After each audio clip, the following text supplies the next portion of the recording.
Magandang gabi sa bawat isa. Muli, night devotion tayo.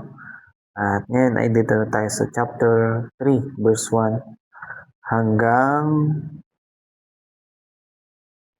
10 yung ating babasahin. At medyo mahaba-haba itong ating babasahin mga verses. At yan, umpisa na natin. Medyo antok na ako. Kaya medyo maano yung aking magiging pagbabasa. Pero sana ay maunawaan nyo. Yun lamang. Aalisin na ni Yahweh ang makapangyarihang Panginoon sa Jerusalem at sa Juda ang lahat nilang ikinabubuhay, pangangailangan, ang tinapay at tubig, ang magigiting na bayani at ang mga kawal, ang mga hukom at ang mga propeta, ang mga manghuhula at ang mga matatandang pinuno, ang mga opisyal ng sandatahang lakas, ang mga pinuno ng pamahalaan, ang kanilang mga tagapagpayo, ang mahusay na salamangkero, sa magaling mag-magic.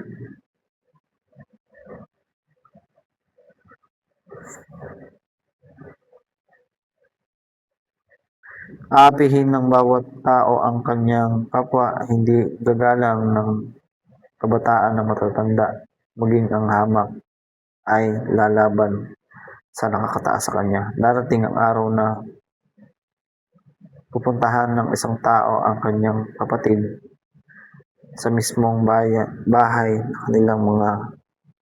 sa kanilang ama upang sabihin mayroon kang balabal, kaya ikaw na ang mamuno sa amin. Ikaw ang mamamahala sa gumuho nating kabuhayan, ngunit tututol ito at sasabihin, hindi ko kaya ang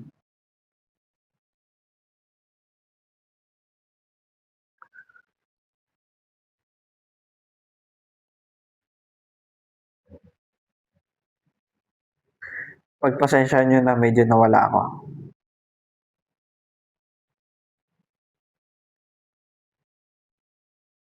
Meron kang balabal kaya ikaw na ang mamuno sa amin. Ikaw na ang mamahala sa gumuho nating kabuhayan. Ngunit tututol ito sasabihin, hindi ko kayong matulungan, hindi ko kaya kayong matulungan. Wala kahit tinapay o balabal sa aking bahay. Huwag ninyo akong pamalahain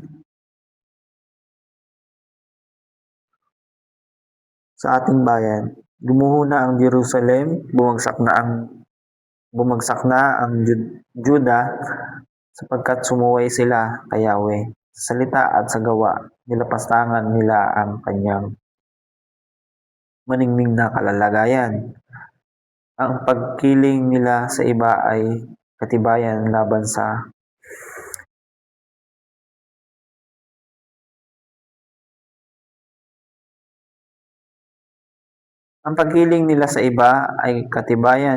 kanila.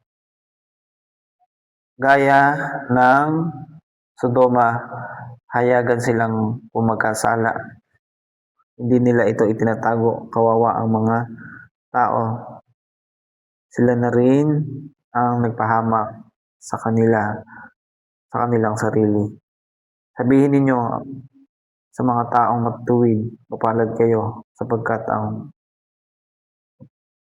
mapapakinabangan ninyong bunga, ang bunga ng inyong pinagpaguran. Yun.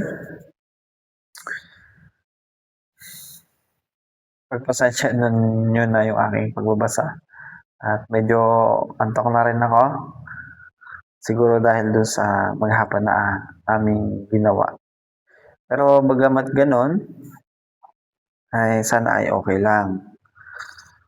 Pero sikapin ko pa rin siyang i-explain kung ano ba yung bagay na aking natutunan dito. At yun, umpisahan ko na.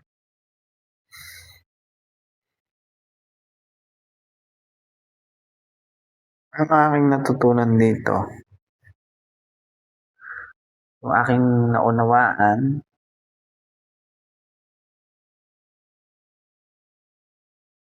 itong verse 1, aalisin na ni Yahweh ang makapangyarihang Panginoon sa Jerusalem at sa Judah. Sinasabi dito na aalisin ng Panginoon yung mga Diyos-Diyosan sa Jerusalem. Dahil ang pagkakaalam ko at base sa aking pag-aaral, pagsisikap na alamin yung kahulugan nito, sa Jerusalem ay meron silang kinikilalang Diyos-Diyosan. Sa mga panahon na ito, at yun, darating ang araw na aalisin ng Panginoon ang kanilang Diyos-Diyosan. Yun po yung pagkakaunawa ko po dito sa verses na to. At pag nangyari yun,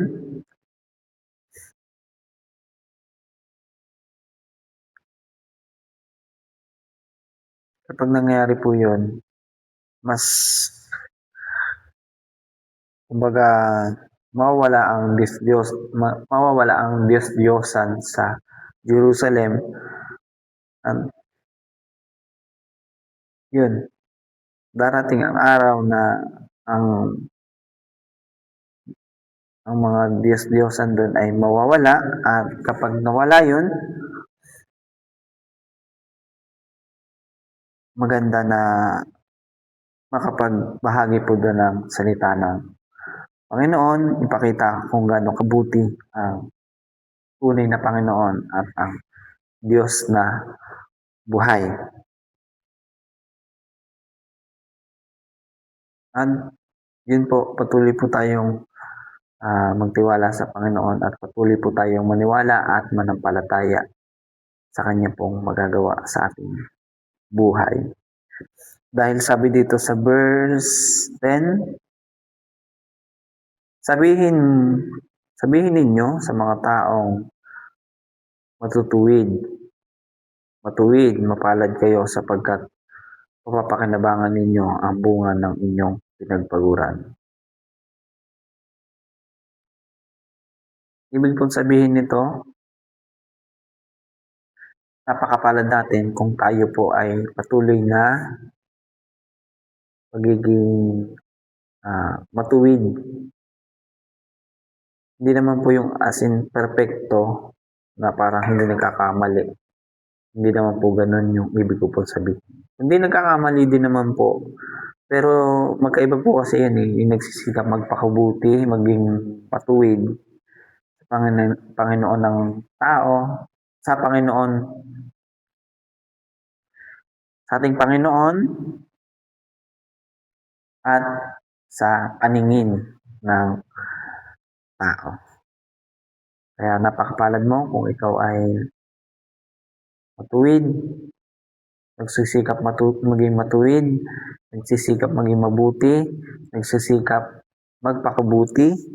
Napakapalad mo sapagkat mapapakinabangan mo ang iyong pinagpaguran. Yun po ang pinakang aking natutunan po dito sa Isaiah chapter 3 verse 1 to 10.